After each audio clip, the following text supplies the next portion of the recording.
സത്യം പറയണം. ചോദ്യം ഒന്നും കൂടെ ആവർത്തിക്കാം. സന്തോഷിക്കുന്നവരോട് കൂടെ സന്തോഷിക്കാനാണോ കരയുന്നവരോടുകൂടെ കരയാനാണോ എളുപ്പം? കരയുന്നവരോടുകൂടെ കരയാനാണ് എളുപ്പം. സന്തോഷിക്കുന്നവരോടുകൂടെ സന്തോഷിക്കാൻ അത്ര എളുപ്പമല്ല.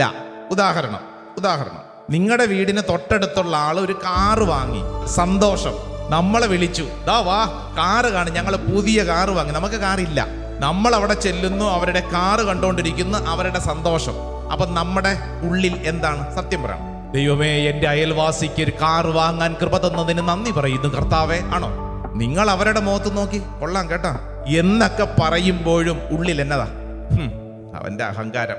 നിങ്ങളുടെ അയൽവാസി ഒരു നല്ല വീട് വെച്ചു വെഞ്ചരിപ്പിന് ചെന്നു, വീട്ടിലെ മുറികളൊക്കെ കയറി നടന്ന് കണ്ടു, കുടുംബത്തോടൊക്കെ പറഞ്ഞു നന്നായിരിക്കുന്നു കേട്ടോ എന്ന് പറയുമ്പോഴും ഉള്ളിൽ എന്നതാ? അതെന്ന് ഉള്ളില്, നമ്മുടെ ഉള്ളില് നമുക്കൊരു മാനുഷിക സ്വഭാവമുണ്ട്. ആഡമിക് നേച്ചർ എന്ന് പറയും. ആദത്തിന്റെ സ്വഭാവം പണ്ട് തൊട്ടുള്ളതാ. എന്നതാ? മറ്റുള്ളവരങ്ങോട്ട് സന്തോഷിക്കുന്നത് നമുക്ക് അങ്ങോട്ട് പിടിക്കുന്നില്ല. സത്യമായ കാര്യമല്ലേ? മറ്റുള്ളവർ സന്തോഷിക്കുന്നത് നമുക്ക് അങ്ങോട്ട് പിടിക്കത്തില്ലെന്ന്. അതൊരു മാനുഷിക സ്വഭാവമാണ്. വിഷമിക്കണ്ട. അയ്യോ ഞാൻ ഇങ്ങനെയാണല്ലോ, വിഷമിക്കണ്ട.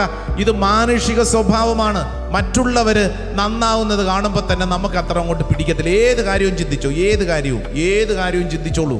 മറ്റുള്ളവർ നമ്മുടെ മുമ്പിൽ ഒരു സന്തോഷകരമായ കാര്യമെന്ന് പറയുമ്പോൾ അത് സന്തോഷം പുറത്ത് കാണിക്കുന്നുണ്ടെങ്കിലും ഉള്ളിൻ്റെ ഉള്ളിൽ മാനുഷികമായ വാസന എന്ന് പറയുന്നത് നമ്മൾ അതിൻ്റെ അകത്ത് വലിയൊരു ഭാരം നമ്മൾ തന്നെ അനുഭവിക്കും. ഈ ഫേസ്ബുക്കിലൊക്കെ ഇഷ്ടം പോലെ പടങ്ങളൊക്കെ കാണുമ്പോൾ താഴത്തെ കമൻ്റൊക്കെ വരത്തില്ലേ? അല്ലേ? എന്ത് വലിയ കമൻ്റ്, കൺഗ്രാജുലേഷൻസ്, സൂപ്പർ ഡൂപ്പർ എന്നൊക്കെ പറയും. പക്ഷെ എഴുതുന്നവൻ്റെ ഉള്ളിൽ എന്താണെന്ന് അറിഞ്ഞു കഴിഞ്ഞാൽ പിന്നെ ആ ചിത്രം പോലും പോസ്റ്റ് ചെയ്യല. കാരണം എന്താ?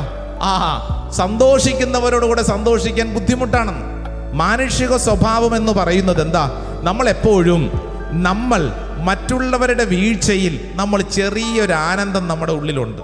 കൂടെയുള്ളവർക്ക് എന്തെങ്കിലുമൊക്കെ സംഭവിക്കുമ്പോൾ ചെറിയൊരു ആനന്ദം നമ്മുടെ ഉള്ളിലുണ്ട്. ഇവിടെയാണ് പത്രോസ്ലീഹ ഒരു കാര്യം പറയുക. നിനക്ക് അനുഗ്രഹം വേണോ? ഫസ്റ്റ് സ്റ്റേജ് എന്നതാ? നീ മറ്റുള്ളവരെ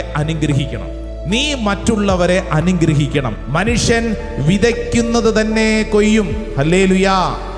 അനുഗ്രഹം ഒരു വിത്താണ്. ആ വിത്ത് നീ ശ്രദ്ധിക്കണം. നീ വിതച്ചാൽ നീ ആ വിത്ത് കൊയ്യാൻ തുടങ്ങും. കൊടുത്തെങ്കിലേ കിട്ടുള്ളൂ.